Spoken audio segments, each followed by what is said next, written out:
I'm going to show you some number formatting tricks. They're quite useful, especially when you're working with big numbers. And it also just helps you display your data and visualize your data properly. And what I'm going to teach you now can also be used in your charts. You would not want one of these as your data labels.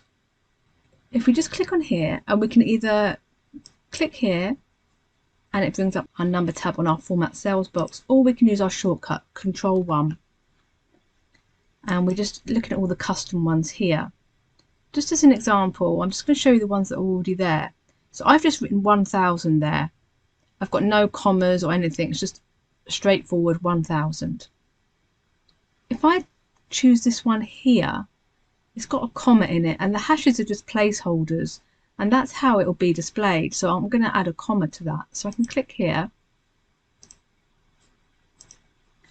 and if I choose another one, I could add the decimal places here, .00. I don't know if you see that one there. So they just give you some options. I'm going to type in my own.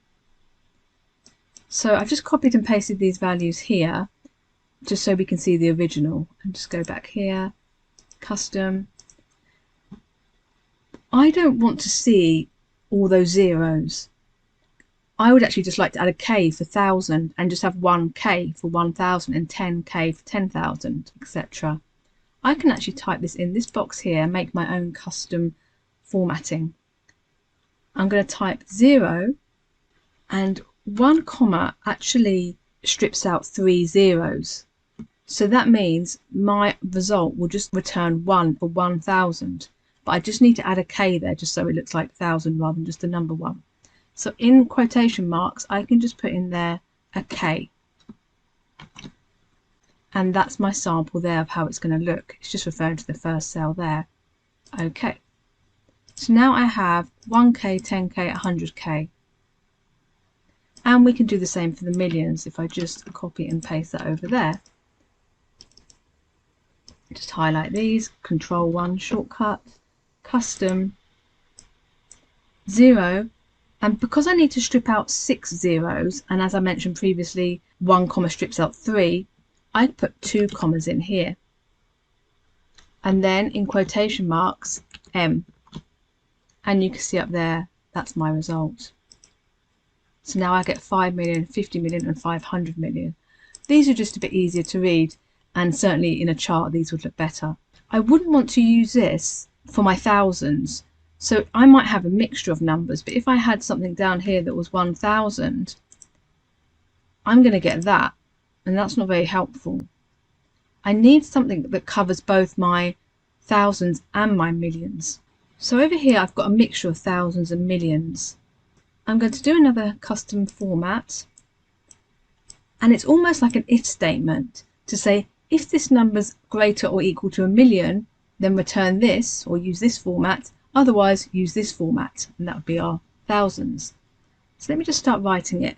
So I'm going to need to put my condition in square brackets, greater than or equal to 1,000,000. So that's another 3 zeros, 6 zeros.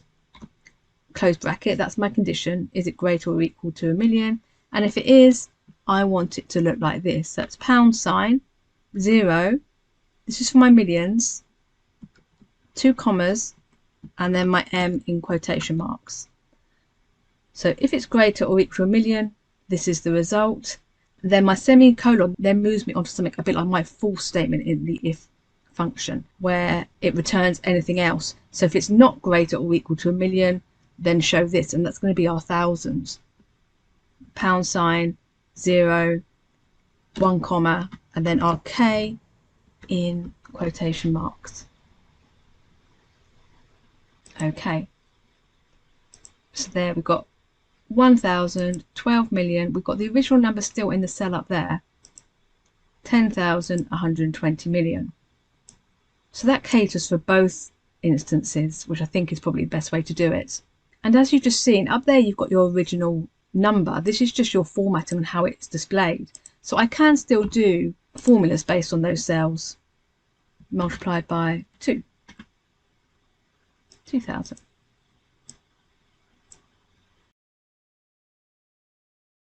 I'm just going to go into a bit more detail as to how the custom formatting works. By default, Excel displays numbers like this: positive, like that, negative, 0, and it displays text unless specified. In our custom formatting box, we can change that and write it in this format here. For example, although it's a default, I'll show you how this would look if we were to specify that. In here, it would just be 0, semicolon, minus 0, semicolon, 0, semicolon, at. And that gives us something like this, the default, where this is our positive, this is our negative, these are our zeros, and this is our text. If I were to want to change it slightly and I want to have my negatives in red, and I actually don't want to display the zeros, it might be easier just not to see them at all.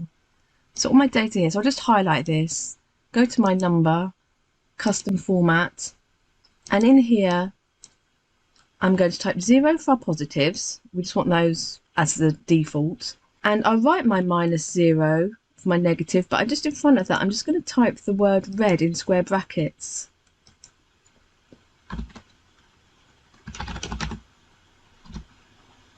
So that's 0 for positive, semicolon, red in square brackets, minus 0, and now my semicolon. I don't want my zeros to show at all, so I actually just add another semicolon here. So in between there's nothing, so it's going to return nothing for our zeros. It's not very often you would have text in here. I'm just showing you as an example on how it works in your custom formatting, just in case you include headers or you might have a mixture of text and numerical data. So at the moment I specified my positive, negative, and I specified my 0, and I had to close that off with a semicolon. If I OK that, it removes the text. I've got my positives as normal, I've got my negatives in red, and my zeros are blank. Let's just go back.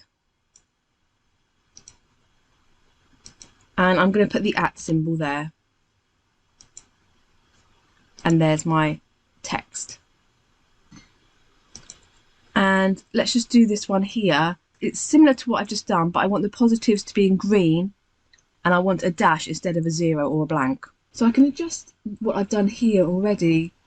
So in front of my 0, I can type in green.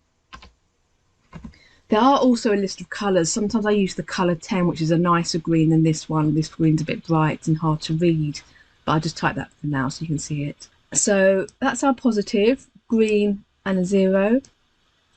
That's our negative, red, minus 0. The next option is our 0, so that's dash.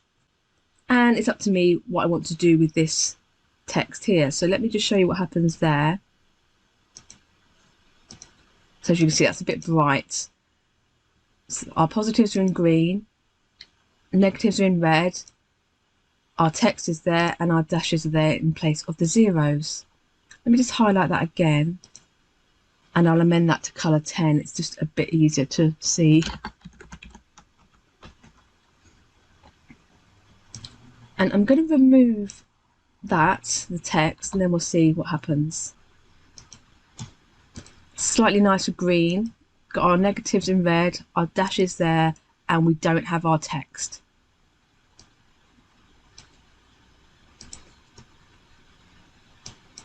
You can just get rid of the last semicolon. So this is our 0, and then we haven't specified anything else or added our semicolon. Excel will go to the default, so our text should reappear. There it is. And I'll just show you another option. This is where you might want to force your numbers to 2 characters.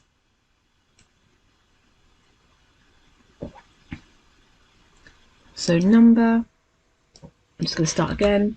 So I just put in for the positive 0, 0, semicolon, the negative minus 0, 0, semicolon, and zeros, double 0 there.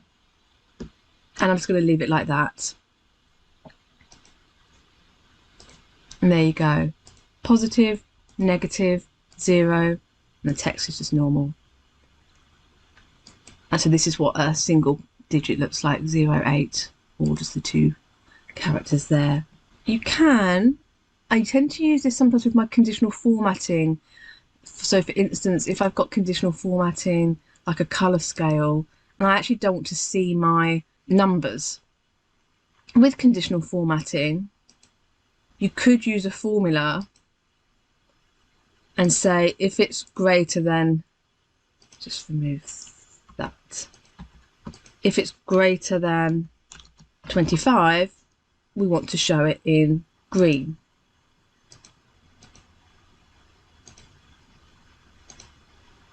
And what I could do is then edit that and also then have my font in the same colour.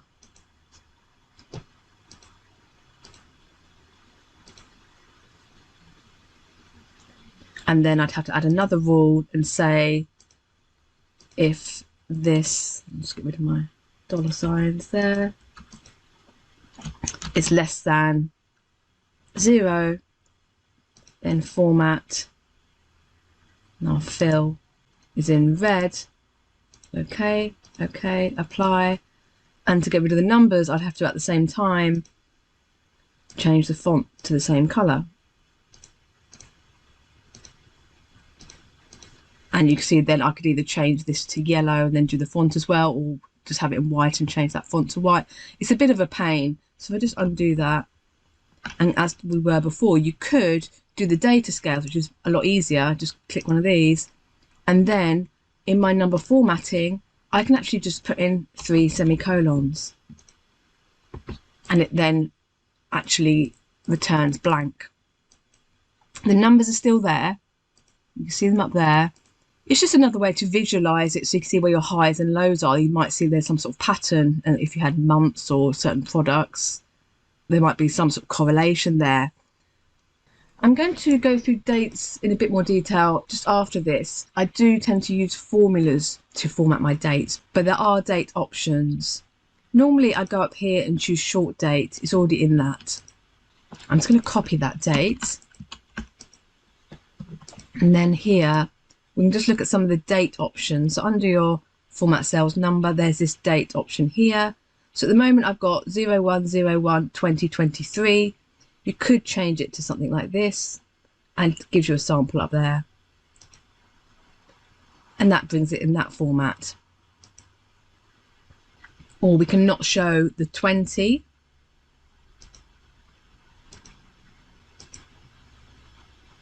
And just go back to normal. Okay, under the custom formatting, there are some other options. You see here, DD is day, M is month, Y is year. So you could, if I choose that, that's when it's the short date, as we've got it. If we have 3 M's, that actually shows the first 3 characters of the month. So if I just click it here, we've got it there, Jan. And YY is just 2 parts of the year. 3 characters shows the first 3 letters. 4 characters, so if I had 4 M's, that would show me the whole month name. That's the same for days of the week. 3 D's show you the first 3 letters of the day of the week. 4 D's show you the full day of the week name. So I could change it here and say DDD-MMMM-YYYY. So we've got the first 3 letters of the day of the week, the full month name, so I've got 4 rather than 3, and the year to 4 digits. If I just remove 1 M there, that's where we just get the first 3 characters. Okay, I'm just going to drag this down. Then I can drag that down, and then you have it like that. I'll show you in a second with the formulas, as that's how I would normally do it. So if I just copy that here, I'm just going to drag that down. And I'm just going to change some of these. Let's have that to March, December.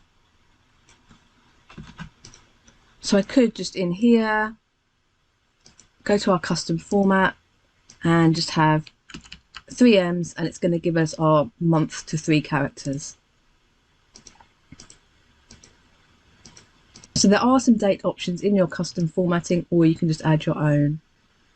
I would say this one, or even this one if you're only working on 1 year, would be the ones you could select that are already there. When you add your custom formatting, they are at the bottom here. So once you've added a custom format, it's there for you to use again, rather than you having to remember how to do it. Here are some basic date functions to help you extract data from a date. So if I just want to return the year of this date into this cell here, I can just type equals year and select this date, enter. If I drag that down, so it's got some new dates in there, you can see I've just got the year here. And the same for month and day, equals month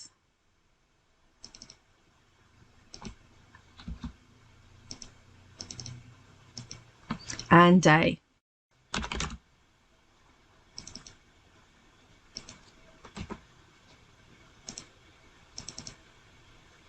You can use a text function to grab the month name, equals text, open bracket, the value is this cell here, and the format, in quotation marks, MMM. If I drag that down, and to grab our quarter, I'll do the month bit first, and I'll wrap it in a roundup, equals month. So that's our original date. And I want to divide that by 3. So if I just show you what that is, drag those down. What happens is, so these are the figures, and then if I round them up,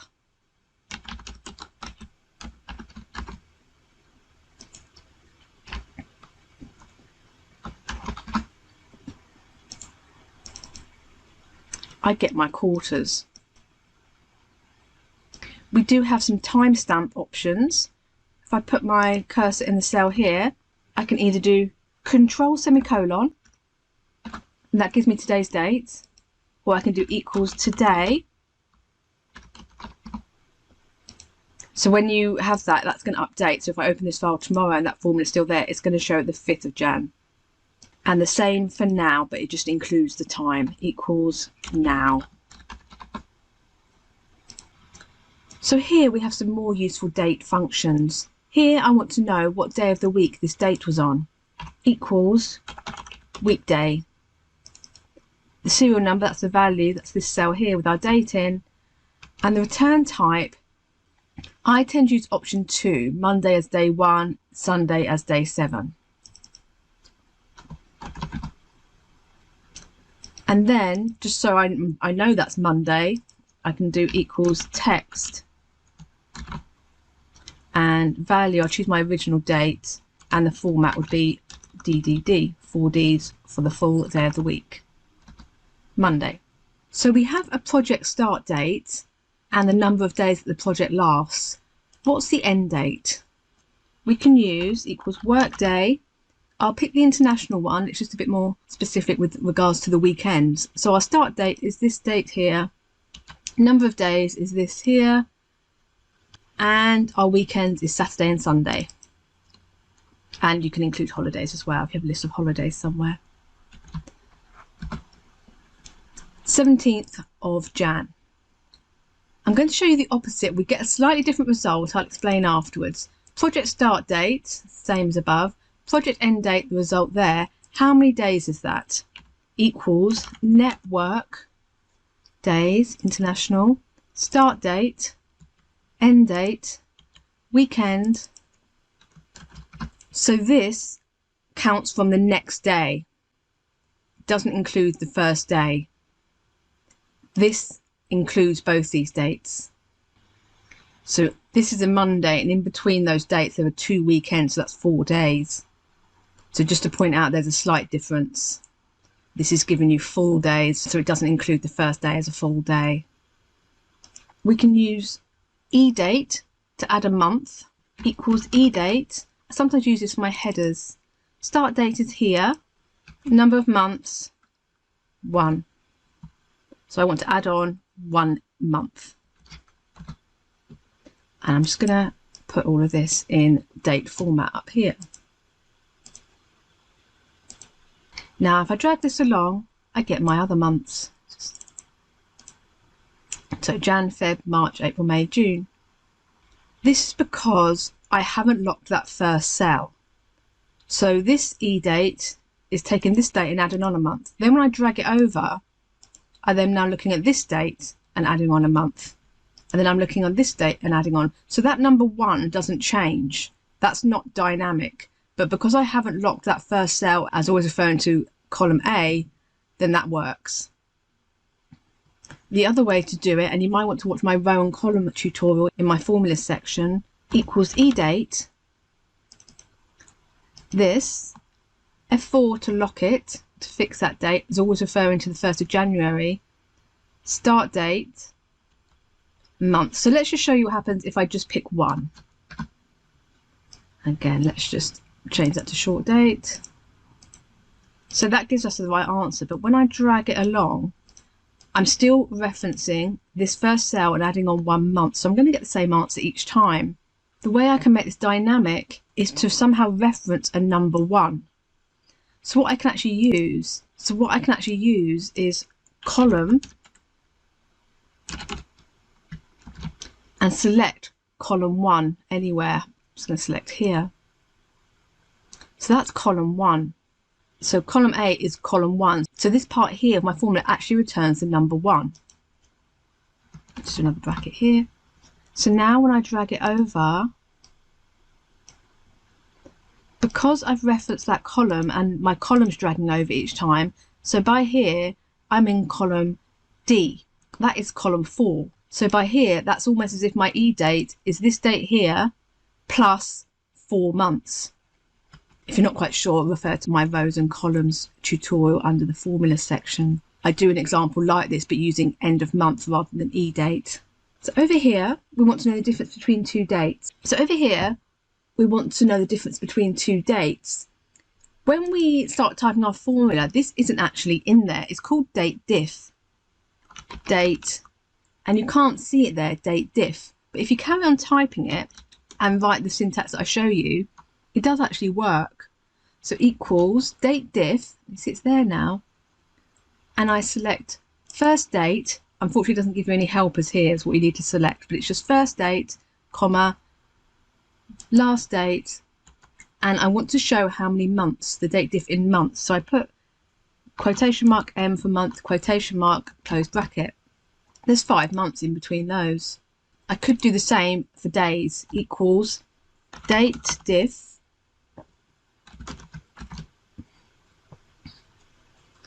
first date, last date, quotation D for days, 151 days.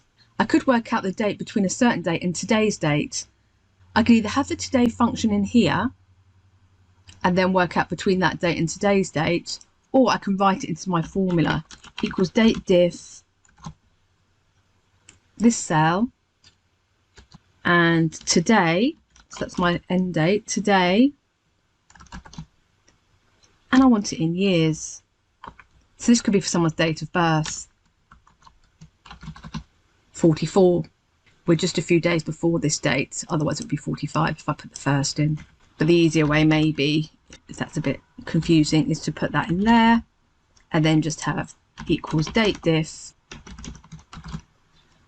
this date, year.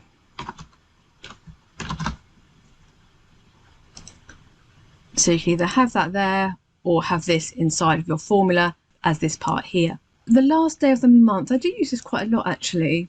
I think if you work in finance you might use this. So I want to know the last day of the month based on a start date and adding a certain number of months. So I want to know the end of the month 3 months from this date. So it might be a payment date, like for your payment terms, equals EOM, end of month, and then just pick that one there, end of month, start date, number of months, 3. I'm just going to format those as a date. So 3 months from March is June, and I want the end of the month, so it's the 30th. Equals EOM, start date, 6 months from September. That's the end of March. And down here, I'm just going to give you the week number. This is quite good in supply chain where you go by week numbers. That's equals, quite easy to remember, week num, this. And I'm just going to choose Sunday as being our week begins, or we could choose Monday. So the 1st of June, so that's just slightly less than halfway through the year, 22, that sounds right. I'm just very briefly going to go through rounding. I'm just going to leave all my formulas in place in the workbook, and you can actually just play around with yourself to see how it's calculated. Essentially, we've got a figure here to 5 decimal places. We wouldn't normally display a figure like that, so we'd want to cut some of those off. If I just copy and paste that over here, you do have an option up here, decrease decimal, and I can just change that there and increase it there. I'm just going to do the first one, so I'm going to write the rounding formula, but this time we're going to do it to 3 decimal places just so you can see the difference.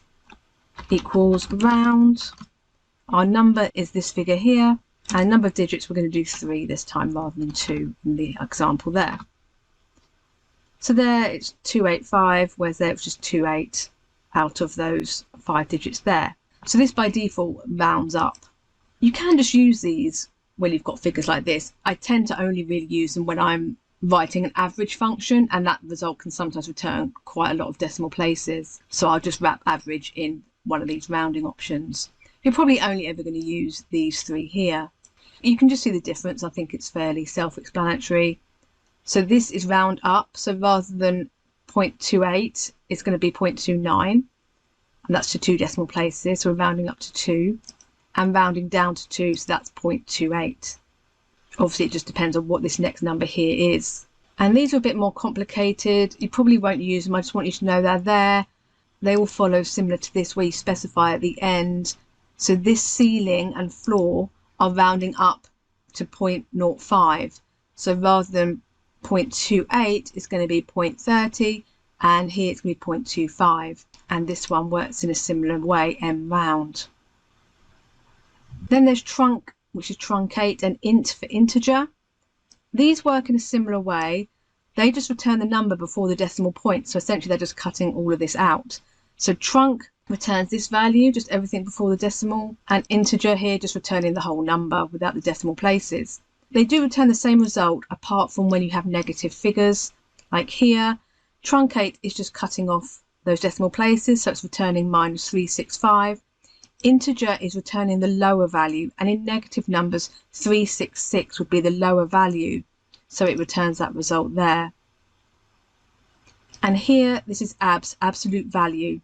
So if you've got a negative figure but you want to show it as a positive figure, you can wrap it in ABS, abs for absolute. And if you had a round option here, round,